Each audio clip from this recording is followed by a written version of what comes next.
Transcript for My Identity is a Superpower, Not an Obstacle. TED Talk given by America Ferreira. On the red tiles in my family's den, I would dance and sing to the made-for-TV movie Gypsy, starring Bette Midler. I had a dream, a wonderful dream, Papa. I would sing it with the urgency and the burning desire of a 9-year-old girl who did, in fact, have a dream. My dream was to be an actress, and it is true that I never saw anyone who looked like me in television or films, and sure, my family and friends and teachers all constantly warning me that people like me didn't make it in Hollywood. But I was an American. I had been taught to believe that anyone could achieve anything, regardless of the color of their skin. The fact that my parents immigrated from Honduras, the fact that I had no money, I didn't need my dream to be easy. I just needed it to be possible. And when I was 15, I got my first professional audition. It was a commercial for cable subscriptions or bail bonds. I don't really remember. What I do remember is that the casting director asked me, "Could you do that again? But just this time, sound more Latina." Okay, so you want me to do it in Spanish?" I asked. No, do it in English, just like Latina." "Well, I am a Latina, so isn't that what a Latina sounds like?" There was a long and awkward silence, and finally, "Okay, sweetie, never mind. Thank you for coming in. Bye." It took me most of the car ride home to realize that by sound more Latina, she was asking me to speak in broken English, and I couldn't figure out why the fact that I was an actual, real-life, authentic Latina didn't really seem to matter. Anyway, I didn't get the job. I didn't get a lot of the jobs people were willing to see me for. The gangbanger's girlfriend, the sassy shoplifter, pregnant chola number 2. These were the kind of roles that existed for someone like me, someone they looked at and saw as too brown, too fat, too poor, too unsophisticated. These roles were stereotypes and couldn't have been farther from my own reality or from the roles I'd dreamt of playing.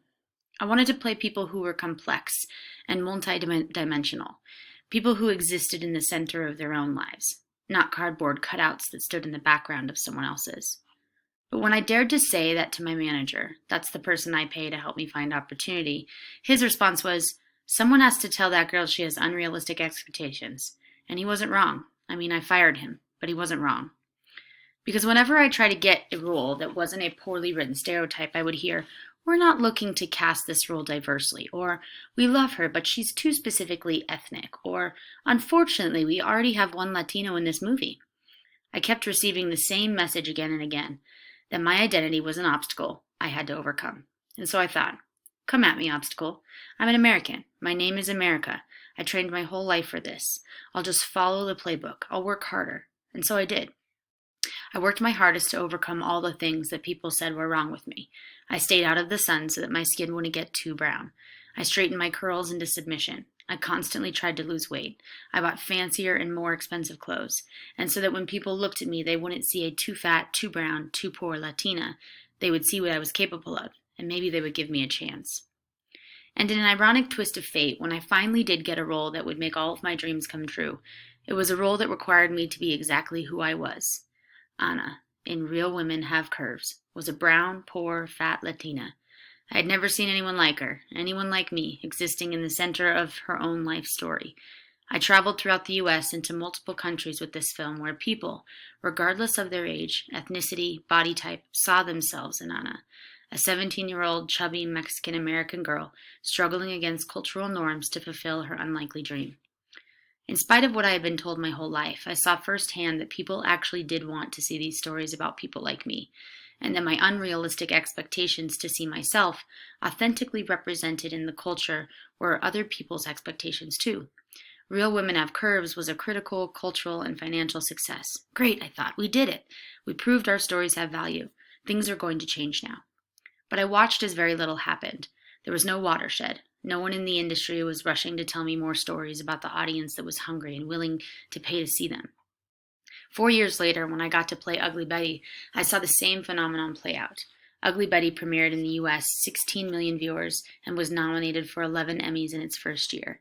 But in spite of Ugly Betty's success, there would not be another television show led by a Latina actress on American television for 8 years. It's been 12 years since I became the first and only Latina to ever win an Emmy in the lead category. This is not a point of pride. That is a point of deep frustration.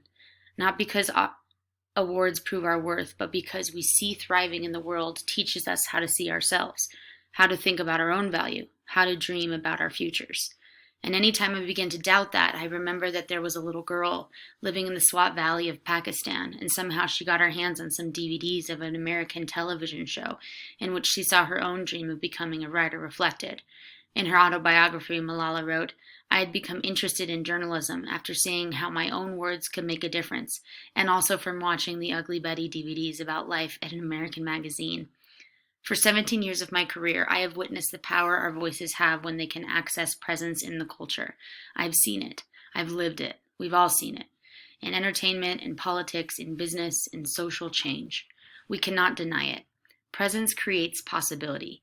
But for the last 17 years, I've also heard the same excuses for why some of us can access presence in the culture and some of us can't. Our stories don't have an audience. Our experiences won't resonate in the mainstream. Our voices are too big a financial risk." Just a few years ago, my agent called to explain to me why I wasn't getting a role in the movie. He said they loved you and they really, really do want to cast diversely, but the movie isn't financeable until they cast the white role first. He delivered the message with a broken heart and with a tone that communicated, "I understand how messed up this all is." But nonetheless, just like hundreds of times before, I felt the tears roll down my face and the pang of rejection rise up in me, and then the voice of shame scolding me. "You are a grown woman. Stop crying over a job." I went through the process for years of accepting the failure as my own and then feeling deep shame that I couldn't overcome the obstacle. By this time, I heard a new voice, a voice that said, "I'm tired. I've had enough." A voice that understood my tears and my pain were not about losing a job. They were about what was actually being said to me, what had been said about me my whole life by executives and producers and directors and writers and agents and managers and teachers and friends and family, that I was a person of less value. I thought sunscreen and straightening irons would bring about change in this deeply entrenched value system. But what I realized in that moment was that I never actually asking the system to change. I was asking it to let me in. And those aren't the same thing. I couldn't change what a system believed about me, while I believed what the system believed about me. And I did. I, like everyone around me, believed that it wasn't possible for me to exist in my dream as I was. I went about trying to make myself invisible. What this revealed to me was that it is possible to be the person who genuinely wants to see change while also being the person whose actions keep things the way they are. And what it's led me to believe is that change isn't going to come by identifying the good guys and the bad guys. That conversation lets us all off the hook, because most of us are neither one of those. Change will come when each of us has the courage to question our own fundamental values and beliefs, and then to see it and to see that our actions lead to our best intentions. I'm just one of millions of people who have been told that in order to fulfill my dreams, in order to contribute my talents to the world, I have to resist the truth of who I am. I, for one, am ready to stop resisting and start existing as my full and authentic self. If I could go back and say anything to that 9-year-old dancing in the den, dreaming her dreams, I would say my identity is not my obstacle. My identity is my superpower. Because the truth is, I am what the world looks like. You are what the world looks like. Collectively, we are what the world looks like. And in order for our systems to reflect that, they don't have to create a new reality. They just have to stop resisting the one we already live in. Thank you.